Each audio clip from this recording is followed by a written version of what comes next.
What's up mga ka-Anywhere? Welcome back po ulit sa ating channel. Ngayon po samahan niyo po ako ngayon sa aking rides. Pupunta po tayo ngayon ng Marilaki. So susubukan po natin yung performance nitong bagong Euro Falcon 180i. So kukumpit po natin kung ilan po yung gas consumption nitong motor na to. Saka susubukan natin kung ano nga ba yung performance nito. Tara, samahan niyo po ako at para malaman po natin yung ating gas consumption.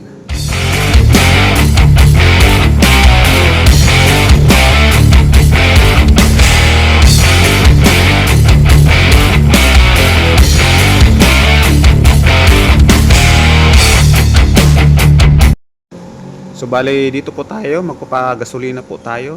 Ito po yung unang full tank natin. Titingnan po natin kung ilan po yung magiging laman po nito. So bale may 2 bars pa po itong laman ng ating gas tank po natin. May 2 bars pa to. So ngayon ipo-full tank po natin para malaman po natin kung ilan nga ba yung laman. So bale yung odometer po natin is 1,354.8 po yung odometer natin. So tandaan po natin yan, no.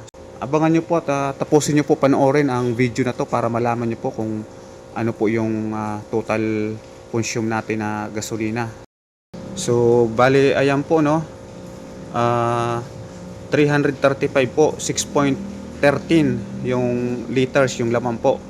So ayan nga po, no, bali may laman pa siya na 2 bars. So ganun pala yun, no, parang pag nag-bring po siya 2 bars, may laman pa po siya ng mga 2 litro pa po yung laman natin. So ayan, tara, let's go. Daanan po natin yung kasama pa natin na isang nakamotor din. Dadaanan po natin, tapos diretso na po tayo ng Marilaki. Ito po, papunta na po tayo ngayon sa ating kasama. So ayun nga po, no, diretso na po kami. Dito na po yung kasama namin. Bali 2 lang po kami na motor. Naka-click po yung kasama ko. So dito na po kami sa may Commonwealth. So diretso na po ito. Diretso na po kami ng Marcos Highway papuntang Marilaki na po kami. Let's go. So sana po panoorin niyo po at tapusin niyo po ang video na to para malaman niyo po yung performance at saka gas consumption nitong motor, no.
So ayan po no, andito na po kami sa may welcome ng Infanta Quezon. Napansin nyo po talagang napakarami pong motor nagtatambay na. Ayan po, mga napapapicture po yan kasi may bago na pong pasyalan dito. Iyan po yung Ulo ng Leon.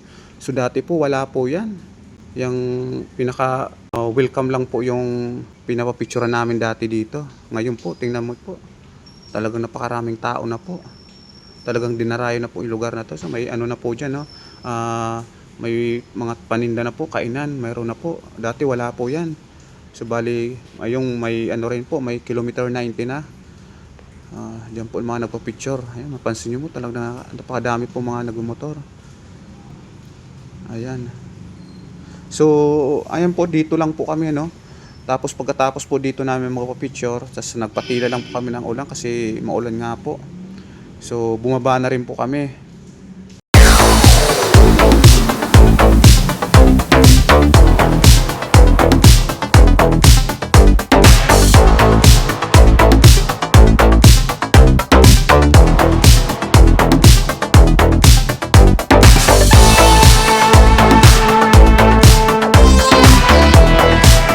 So ayan nga po no, pagkatapos po namin magpa-picture at saka nagpatila lang po kami ng ulan kasi nang umakyat kami talaga pong napakalakas po ng ilan. Mapansin nyo naman po yan no, na sobrang kapal po ng hamog.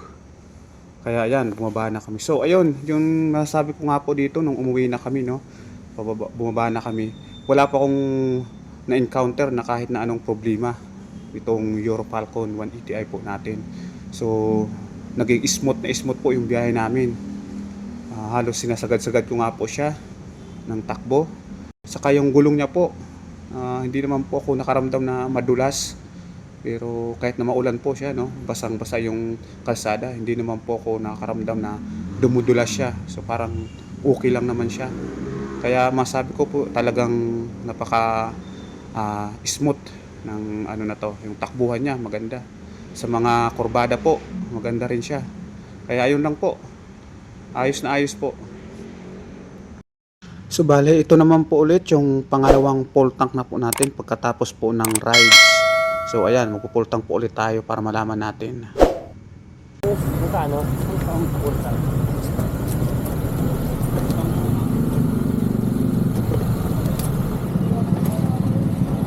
Ito po yung odometer natin, 1,542 po, 0.2 yung odometer natin. So pinultang po ulit natin yan.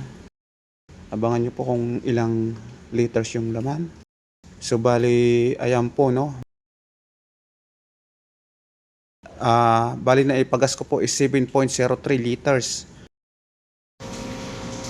So ayan po mga paps no.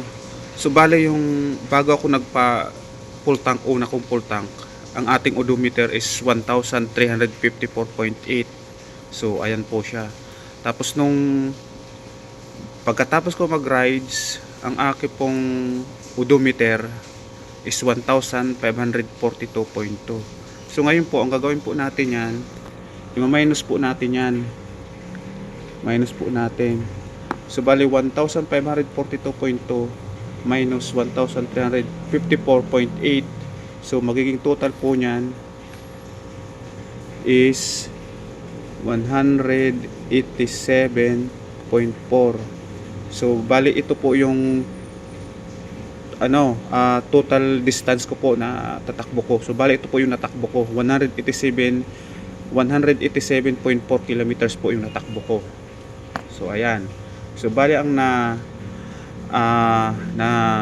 consume ko po na gas is 7.03 liters. 7.03 liters. Yan po yung na-consume ko sa 187.4 kilometers na natakbo ko.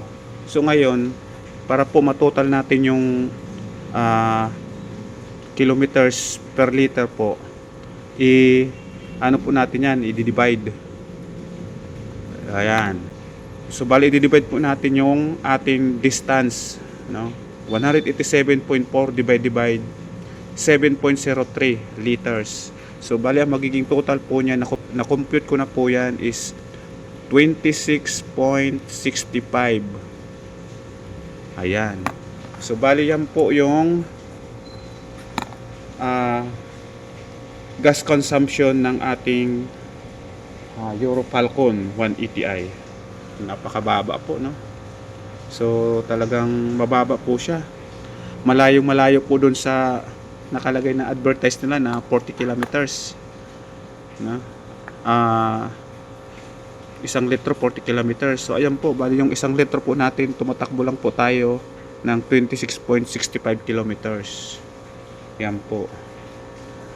Layo po, no? So medyo malakas po. So ngayon, ito naman po yung gas ano natin, yung laman ng tangke lang natin 8.5. Ita times po natin yung 26.65 sa 8.5.